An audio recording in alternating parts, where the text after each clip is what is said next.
Hey everyone, welcome to the Fired Up Live Show. Yes, yes. Today is a Fired Up Thursday. We have this show every Tuesdays and Thursdays at 3 o'clock p.m. Thank you for showing up and thank you for, just watching this show and being faithful to this. And hey, if it's your first time, just let me know in the comments below. And of course, yes, today is wow, like the topic is about seeing things or having vision. Do you consider yourself a visionary? Do you feel like you can't see the big picture and others see it? Hey, if you struggle with vision, if you struggle with um, thinking about where you want to go in life or what is it that you really desire, and if you struggle in this matters and it seems like, hey, I'm not a visionary. Maybe you are, but you just don't know how yet. All right. So this session today, this fired up live show, will help you to become a visionary. And I love vision. I love the idea of having a dream, having a goal, thinking long term. These things, they matter because what you see in the future helps you make good decisions for today. And if you have good decisions for today, you will definitely reach that future that you desire and more, right? So tag your friends right now, tag your your relatives, your the people in your workplace, your bosses, whoever is leading you or the people you're leading, so that no, we all can together become better visionaries. We can see the future better. All right. So hindi po ito session ng manghuhula, but this is a more of a a big picture thinking session. All right. So let me know where you're watching this from. I'm excited to know who are the people in here in this show right now. And of course, if you're watching this on replay, yes, please make your presence felt. All right. So how do we develop that vision? 5 ways to bring out the visionary in you. Okay, so before we begin, yes, just putting the big picture here. The Fired Up Life Show. What is its vision? What is its goal? What is its purpose? Okay, it's to help you get motivated and focused in pursuing your dreams and living out your faith. It took me quite a while to craft this statement, but it was very important that I have this anchor because my vision for those who watch this, my vision for those who just come across a fired up life message while they're scrolling through Facebook or Instagram is that they become motivated and focused. And I always anchor myself to this vision that I have for the followers. So if you're a bit demotivated and uninspired, hey, this is the place for you. If you think like you lack the focus, gusto mo nang mas clear yung direction mo, mas gusto mo may tinututukan ka, hey, you've come to the right platform here. All right. So tag your friends and share this. Hey, what's up, Chi? Thanks for being here, Chisha. Rubia, all right, fired up from the UK. All right. So yes. Our Fired Up Live show is, of course, all about motivation for work and life. I want to touch that part of our being human in the what we do, in our day to day, which is our work life, diba? Because we tend to get demotivated there, and when you're motivated for work, of course, your dreams are easily achievable if you're motivated. But if you lack the motivation, if you don't know how to motivate yourself, it's quite a struggle, right? So let's all get fired up. Let's all get motivated for work and life. And by the way, the Fired Up Life show is also available in YouTube. Just search the Fired Up Life, and you'll see a recording of this. All right. So yes, let's get fired up, guys. And hey, this show is made possible by our fired up patrons. And if you want to support the show, just go to patreon.com/fired up life so you can help support the advocacy in different ways, no? So just visit that and you'll see what you can also see has have as benefits as patrons. Okay, so let's go. Ayan, TTH po tayo, 3 o'clock p.m. And don't miss it. No, last Tuesday we talked about making tough decisions, and today we're gonna talk about being a visionary. Okay, so let's begin. How to develop vision, 5 ways to bring out the visionary in you. So I always use like 3 to 5 ways lang para hindi masyado tayo ma-overwhelm with the things that we learn, the things that we hear. Pero, if lately you feel like parang, wala masyado akong nararamdaman na excitement, wala ka masyadong nararamdaman na lakas, no? Probably it's because you've forgotten your dreams. Probably it's because you lack the vision. Maybe these days, no? Di mo masyado nakikita ang kinabukasan. You don't see things clearly. No? Things are a bit hazy. So you need to develop that vision. Okay, so I'm gonna share with you 5 ways to do that. And hey, I want to start off with this quote from Proverbs. And it says here, and you've probably heard this somewhere, where there is no vision, the people perish. Ayan, di ba? Pag walang, pag walang nakikita yung isang grupo, pag walang nakikita yung isang taong nagli-lead ng ibang tao, parang tinatanong nila, saan ba tayo papunta? Okay, and if people don't have a sense of vision of where things are heading, naturally, will be scattered. Kalat-kalat tayo. 'Di ba? Ganun din sa ating mga pamilya. Ano ba ang vision mo para sa mga anak mo? O, 'di ba? Kasi our children, yeah, they have dreams but they need guidance. And, God bestowed upon us a certain type of wisdom that can help our children make better decisions. So, what we do is say, hey, we tell our children or the people younger than us, maganda ito yung tatahakin mo, no? Maganda ito yung course na kunin mo. Kasi pag ito yung course na kinuha mo, ayan, no? Ito yung magiging career path mo, no? And of course, these things, the things that we share are based on our experiences. The things that we share are based on what we probably have gone through, mga pains natin sa buhay. Ayan, di ba? So mga pinagdadaanan din natin ang source ng ating wisdom na sinishare sa ibang tao. No? Pero pag ganyan, no? Pag walang vision, parang they can't find a way to move forward with you leading them. No? So ganun ako sa mga anak ko. No? I always see to it that I point out at least once a week, no, na what they could become, no, what they could become. Kasi pag hindi natin napipaint yung picture na yan sa mga taong sumusunod sa atin, hindi sila ma-inspire, no? So mawawala sila sa landas. And of course, they will not see the logic why they should remain or stay, no? So probably ganun 'yon, no, mga people who leave companies, dalawa lang siguro yan, no? Either they're so stressed with the work that they have, parang hindi na to tama, ganyan, hindi na to nakakabuti sa sarili, or they don't see themselves growing with the company. They don't see themselves growing with the institution. So when there's no vision, people perish. Na in a sense na mawawala sila, hindi naman na mamamatay sila. Okay? So hey, I'm a fan of the Marvel series, no? Tapos I think yung Marvel, series, they have this Marvel Cinematic Universe, and it excites people kasi usually may mga 10-year plan yan sila, no? May mga 10-year way of unfolding the bigger story of things. Imagine if you watch the end game, parang 10 years nating inantay yung end game, no, to have that climactic culmination towards that end of that movie. So grabe, no, they had that vision 10 years ago, they executed it, and they had success. So hey, where there's no vision, people perish. But if there is vision, no, quite the opposite. If there is vision, the people thrive.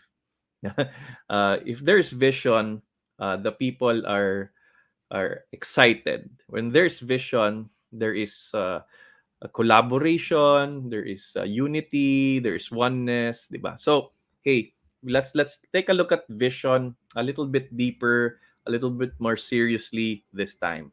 Okay, so ayan, no? And hey, these are just some four of the things that I could see that if you don't have vision, ito mangyayari sa atin.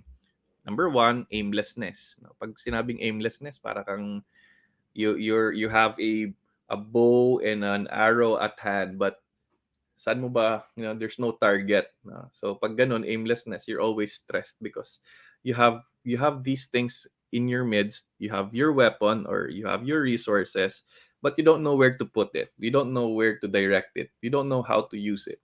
So pag aimless siya, maraming masasayang na resources. Marami tayong masasayang sa ating buhay, no, if there's aimlessness. So, without vision also, definitely, no, there's an eventual burnout. Maaring exciting sa simula, no, maaring uh, things are going better at the start, pero definitely later, no, ma-burnout din tayo if there's no vision within our grasp. Okay.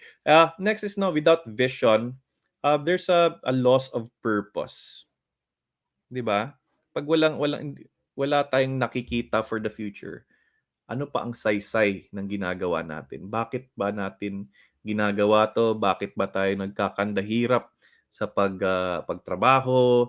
No, if you don't see anything, if you don't have a dream, if you don't have a vision, uh, either you lose your purpose or the people around you lose their purpose. And of course, no, mayroon din tinatawag na dream amnesia. No, I kind of coined this, in my book, dream amnesia.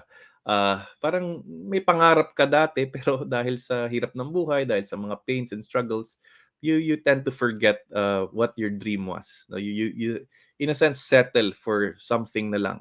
No, you don't pursue those dreams anymore. Ayan po. No, so with that vision, there's that dream amnesia, loss of purpose, eventual burnout, and of course aimlessness, parang walang direction sa buhay. Okay, so that's what I wanted to share with you. And a lot of times we're just in the thick of things. We are in the forest, kumbaga. We are journeying in the forest, trying to find our way through the thickness of that forest, the forest of life, the forest of careers, the forest of, uh, shall we say, our endeavors in life in general. No, nandun tayo. We're active, we're involved, we're immersed, but you know, bakit ba tayo napapagod habang nasa forest tayo? Bakit minsan we feel empty, we feel like we're lost? Because we don't see, we only see the trees. Okay, we are in the thick of the forest. We only see the trees. And we have to see the bigger picture, no? Ano yung kagandahan ng ginagawa natin? Ano yung uh, path that we should be taking? Where is this all leading to? You want to appreciate better what you're doing, no? For example, I'm involved in Couples for Christ, and it really has a very compelling vision. Families in the Holy Spirit renewing the face of the earth. Wow, like it's something that's binubuhay yung aking kalooban, ng aking puso, ang aking excitement, because we're a family, and we follow the will of God through the Holy Spirit, the leadings, and to renew the face of the earth, diba? It's such a grand vision na kahit mamatay na kami, generations upon generations will follow that. But if I don't know that vision, I might just get tired. No, if I'm not inspired by that vision, and I'm not inspired when I don't see the big picture, 'di ba? Ang hirap nun. So, we have to see the forest. We have to see the whole landscape para habang naglalakad tayo inside the forest, just seeing the trees, we have that bigger vision in mind. We have that bigger picture, 'di ba? So, let's ask ourselves, are we a big picture person? Are you a big picture person? 'Di ba? Pag sinabing big picture, you always transcend the conversation to a plane higher, no? I mean, it's like, so anong saan to patutungo? Ano ang kahinahatnan nito? You know, these things. No, we want to discuss it at that level of vision. Okay, so that the little things that we do in life, the nitty gritty, the day to day, the tasks, they all lead to something important. They all lead to something that makes sense. No? How tragic would it be if you just lived each day, and at the end of your of your life, you felt like you've not built anything. No? You feel like parang walang nangyari sa buhay ko. Wala akong nakitang something na naitayo, no? In the day to day that we have done. No? So if you imagine that, no, it's a lack of vision, really. So you want to have a big picture mentality. Always see the big picture. Always see the forest while you are in the thick of things. While you're in the thick of the trees that you see in your surroundings. Okay, so yan yung tanong. What's the big picture? Ano ba ang mangyayari? No? Like for example, these days it's election season. Basically, election season in 5 days. We're gonna decide as a people who will be the next president. So what's the big picture? No, how do you see your candidate fulfilling that big picture? Is it aligned with your values? Is it aligned with how you want the country to become? No, so we choose candidates that are based on the Philippines that we see in the future. So ganun, no? And that choice that we will be making in 5 days or in 4 days will depend on the vision that we see for our country. Okay, so what's the big picture? And of course, with vision, guys, these are the benefits of really becoming a visionary. These are the benefits of having something that you could see na may nakikita ka. Number one, no, you can lead. No, if you have vision, you can lead others.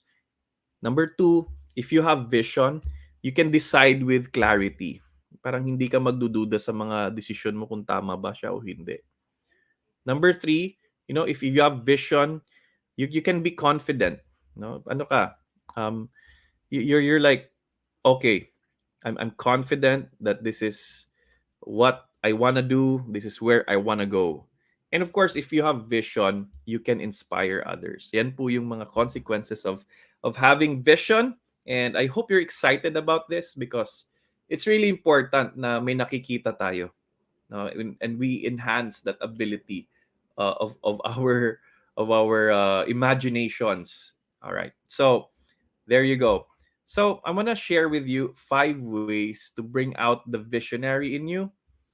And hey, if you wanna learn these 5 ways, kindly type there in our comment section. Fired up, fired up to be a visionary. Fired up to be a visionary. Ayan. So if any one of you is excited, no, to learn these things, ayan po. You can just type there, fired up to be a visionary. Ayan. Let's go. Para magkakilala din tayo dito sa ating Fired Up Live show. So who's excited there? Just type there, fired up to be a visionary. All right. Oh, para makahinga-hinga din ako. Ayan po. Hey, thanks for being here, guys. Ayan po. No? And sino man ang fired up dyan, let's go. Let's become fired up to learn these things. No, 5 pamamaraan to bring out the visionary in you. All right. So, hey, acknowledging lang ulit si Chi She, no? Rubia, fired up from the UK. Yes.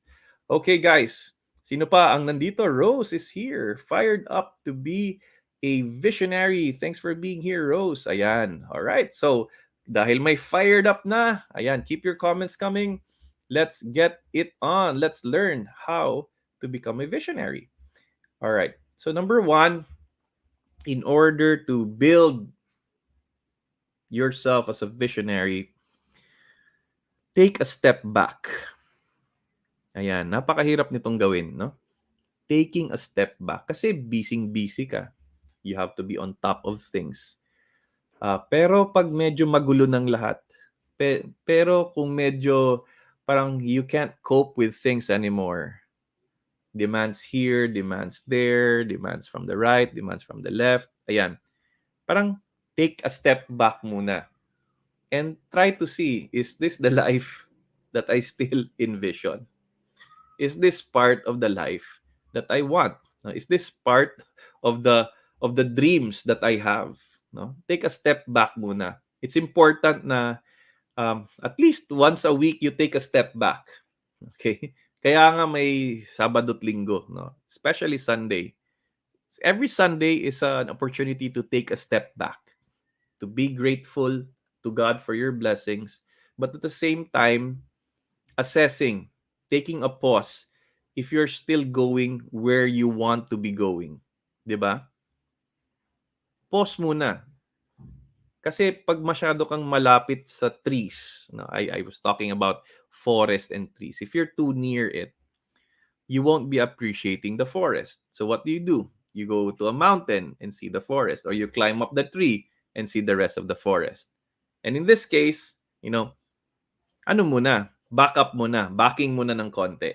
Take a step back and see ano yung mga bagay na kailangan baguhin sa ating buhay. Ano yung mga bagay na kailangang i-improve? Ano yung bagay na kailangan i-give up sa ating buhay, 'di ba? Take a step back. Meron akong natutunan yung napakasimpleng activity but that really makes sense, no? What are the things that you want to start, stop, and continue? No? What are the things that you want to start, stop, and continue? And that's part of taking a step back. Pag sinabing, what are the things you want to stop? Okay, yun muna.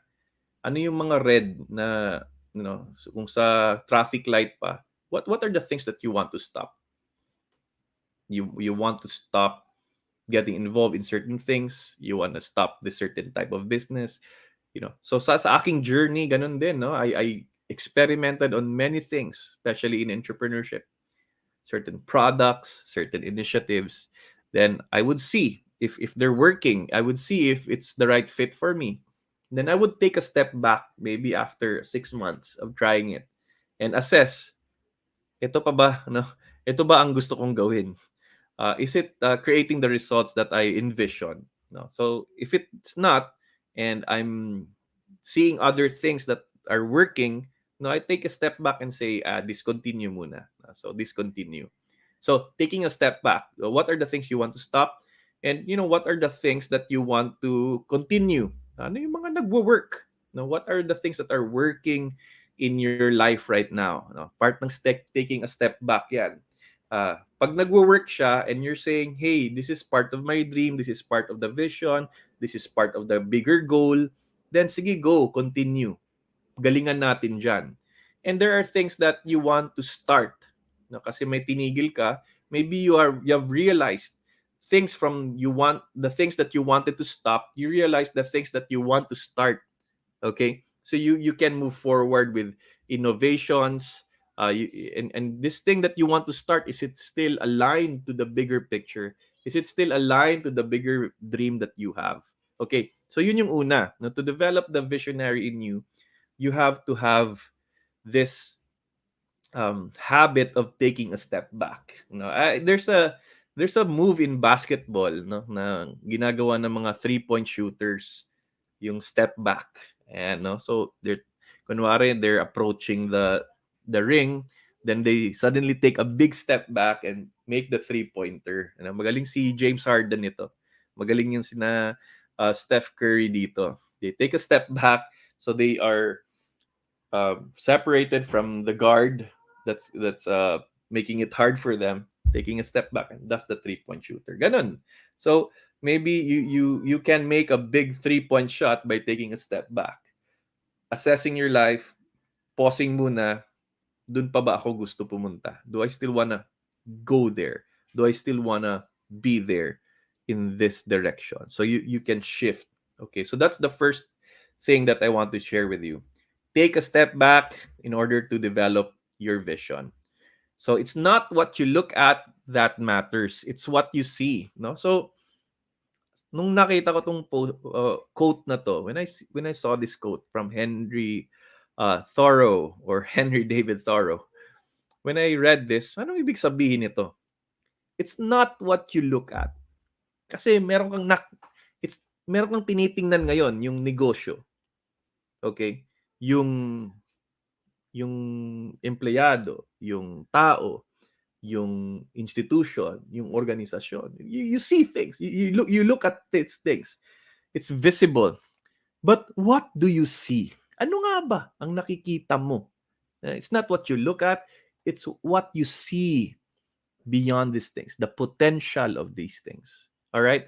So that's quite crucial that we develop a certain eye for potential. Yung alam mo yung mga magagaling dito, yung mga talent mga talent scouts, no?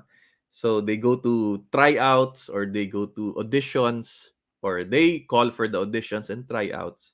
And when when they see that this person has talent that they can develop, kahit yung tao na yun hindi pa niya alam na ma-develop niya yun. Pero it's not what he's looking at right now. It's what the person sees beyond what he's looking at.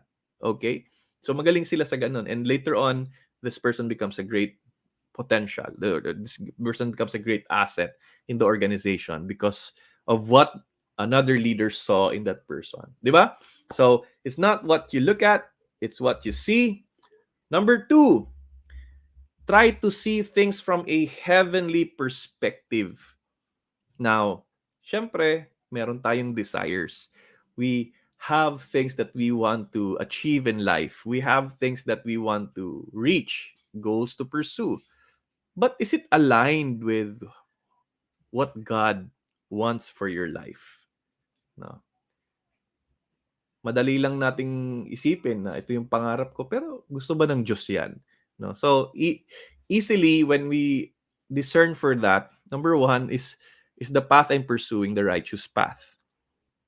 Kagustuhan ba ng Diyos ang ginagawa ko? So, that's seeing things from a heavenly perspective. Another take on that is, will I be led to heaven? uh, Biyaheng langit ba to? No? Is what I'm doing gonna help me reach heaven? Is what I'm doing gonna take me away from God or lead me closer to God? So, make that part of your vision. Baka kasi you're excited about something pero there's a lot of compromise with your values. Baka you're excited about something but you're doing something illegal, you're doing something dishonest. So, kahit i-justify mo para sa pamilya ko to, pero baka hindi tama. Okay? There's no heavenly perspective. Kasi, I think the ploy of the enemy, the scheme is to make us so busy, make us very compromising that we forget that we are aiming for heaven. 'Di ba? We pursue worldly things and forget that there are heavenly things that are more important, especially at the end of our lives, 'di ba? So, try to see things from a heavenly perspective. This is what probably a lot of management books don't say. Only in the Fired Up Life show. Kasi, ayan, part kasi ng ating advocacy here is spirituality. It's really our faith. No? And if you're a visionary, you would always come before God in prayer and ask, Lord, ito ba ang gusto mo? Is this still your will? And you'd find that peace. You'd find that leading. You'd find that direction. And hey, in faith, you say, I believe this is where God leads me. So may mga guide naman tayo dyan in terms of the scripture is our guide, the teachings are our guide, priests can guide us, leaders can guide us, those who have a deep spirituality, those who you think are righteous people. Na so, I mean, try to see if tama pa ba, papunta pa bang langit itong mga ginagawa natin sa ating mga advokasya. All right? So try to see it from that perspective. The third way to bring out the visionary in you is to think long term. Ayan. So marami tayong mga decisions uh, na para sa short term. O, basta maayos lang yan ngayon. Basta ma-solve lang yan ngayon. No? But in the long term, what are we teaching this person? No? So, I have a 5-year-old son, and there are a lot of things that I'm very tempted to just address it for the short term. For example, pag nag-alboroto, no? Tapos inagaw yung laruan sa kuya. No? So, para matahimik lang, pwedeng short-term thinking. O sige, para matahimik lang yan, para hindi magulo ngayon. Pero long-term thinking would be, what kind of values are we teaching this kid if we do that again and again? No? Are we spoiling that kid? Are we building up resentment in the other child kasi inaagawan siya, no? How do we think long term in terms of this situation? So let's put it in another plane, no? In terms of business, you decide uh, you have a business decision today, and it's gonna solve a problem today. All good, but how is it affecting the long term consequences, di ba? So, think long term always. When I say think long term, pwede siyang 10 years, 'di ba? Long term din 'yan. Maybe long term in your context can be 5 years, okay? Midterm could be 3 years, and a short term could be a year. Okay, so depends on your perspective, depends on how you did it, but that's how I would interpret it. Na pag 1 year siya, I would say it's like something short term. Kasi mabilis lang yung isang taon, di ba? 12 months lang. So, what will you decide today that will bless your retirement? Okay, yun yung mga ganyan. No? What will you decide today that will bless your retirement, that will bless your children in the future, that will prepare them for college? What will you decide today that will bring in returns for your business, that will help your platform grow, no? If you have an online platform. So think long term, no? Nag-invest ka ngayon, pero the effect will be long term. So that's being a visionary. Most people won't see it. Most people won't adhere to it. Pero as long as it's clear to you na ito yung gusto mo after 10 years, then hey, that's really great. Maybe what you can do is to create a 10-year plan. Personal 10-year plan. Mga businesses, okay. Mga organizations, okay. We have these plans. No? Nagpa-planning tayo at the end of the year.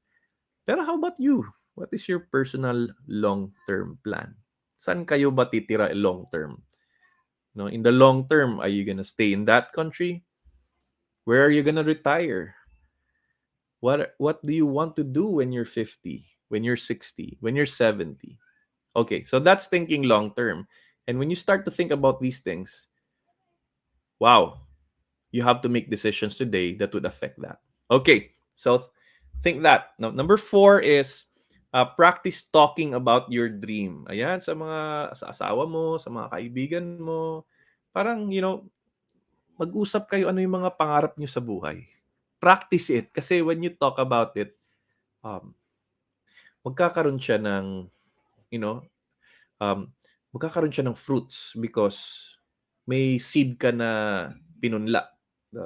When you talk about it, it's like planting a seed there into the world, a seed in someone's heart. And that seed can grow in that person. That seed in you, when expressed and brought to life, can grow. No? So last, 3 days ago, 4 days ago, I met with a friend and sabi ko, ano lang tayo, big thinking session lang tayo. Let's have a big dream. Tapos, kami, no holds barred. Ano lang, kung ano yung nakikita mo sa negosyo, kung ano nakikita mo sa buhay mo, kung ano yung gusto mong mangyari sa buhay mo. Sige, pag-usapan natin yan. Yan lang yung magiging agenda natin for tonight. And ang galing, no? Ang galing, ang daming lumabas na ideas, ang daming tawanan, no? Kasi pangarap, 'di ba? Parang mukhang imposible. Pero ano talaga, there was hope, there was conviction, there was clarity, and we got excited at the end of that evening na parang fellowship type lang. Na-excite kami, no? Na-excite kami sa pwedeng mangyari in the future. Siyempre, kung di namin pinag-usapan yun, there would be no piggyback riding of our dreams. No? There would be no collaboration, there would be no understanding if we don't talk about it. So, pag pinag-uusapan ang mga pangarap, no, may magandang mangyayari. No? Ganun din sa mag-asawa. If you're watching this and you're married, talk about your dreams as husband and wife. Yun pa rin. Baka magkaiba ang pangarap nyo, kaya kayo nag-aaway araw-araw. No? Baka magkaiba yung nakikita nyo. So, what is it that you see? What is it that the other person sees? Okay? Practice talking about your dream.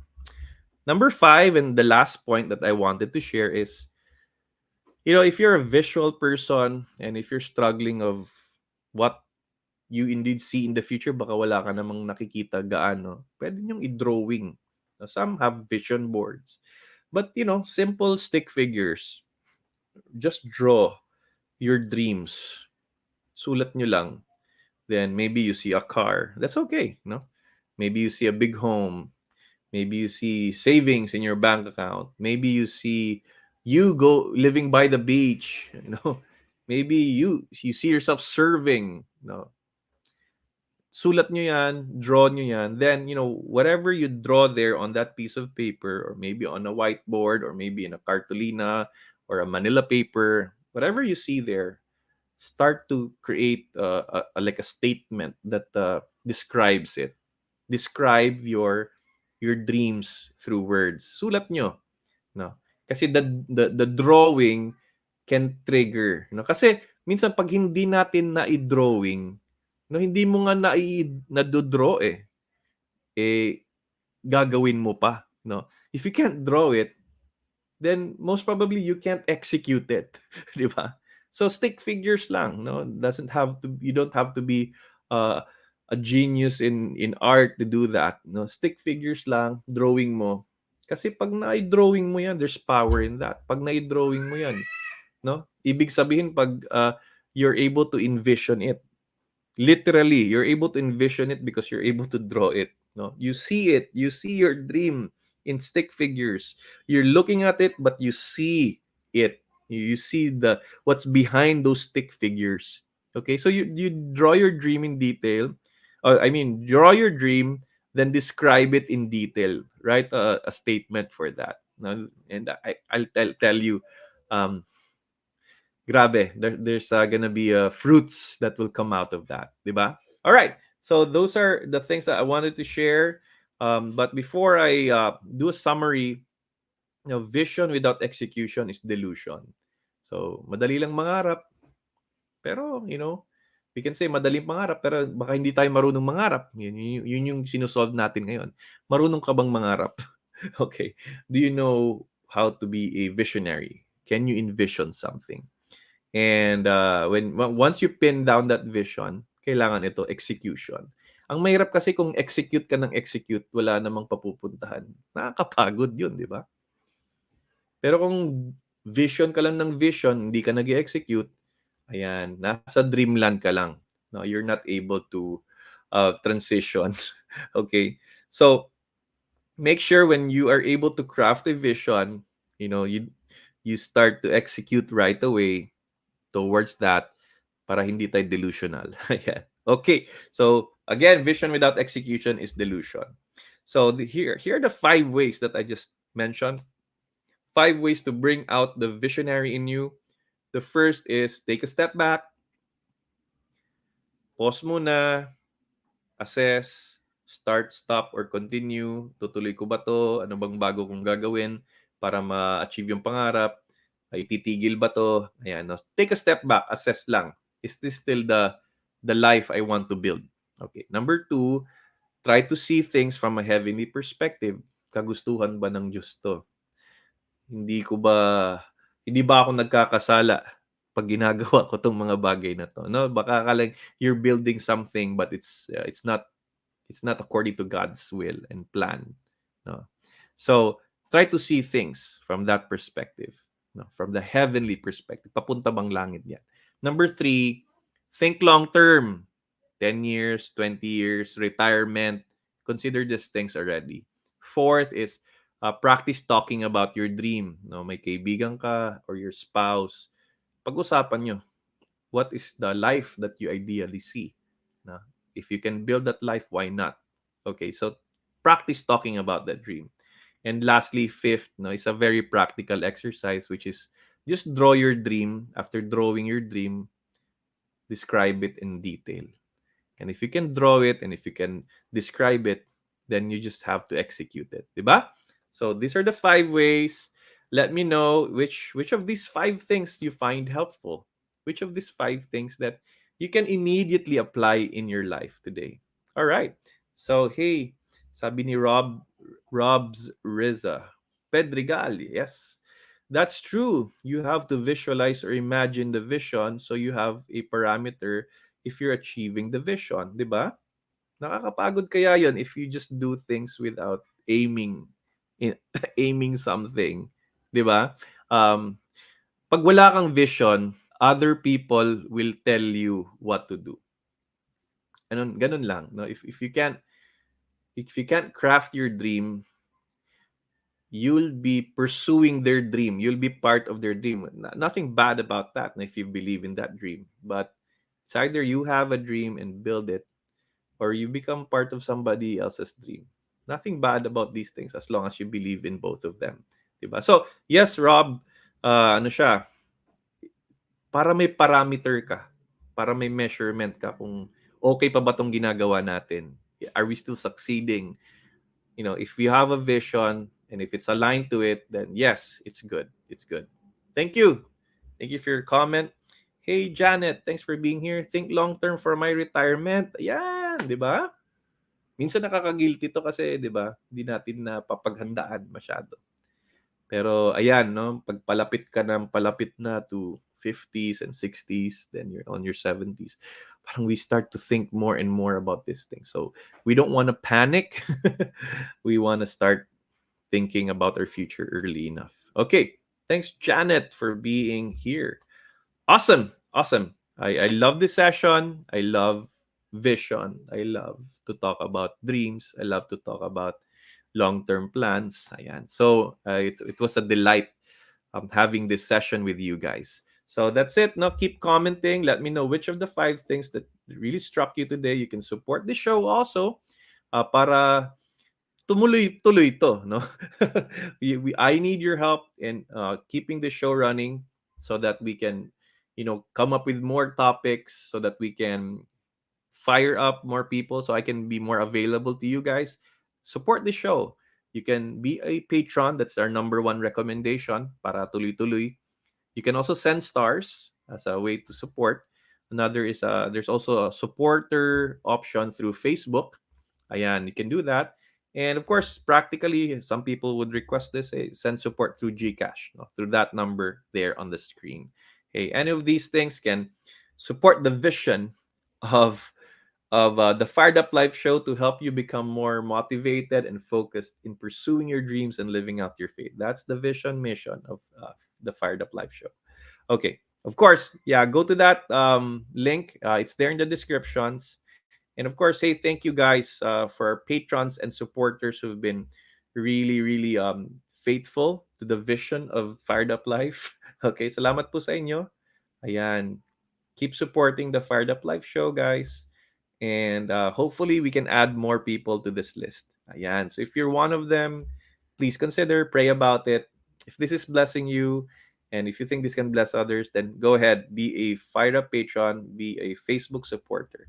Send stars again, and hey, there's another way to support. You can just go to fireduplifestore.com. Um, and check kung may stocks pa. Kasi may mga dalawa, isa na lang. No? So, I mean, I'll be offering the ebook version soon.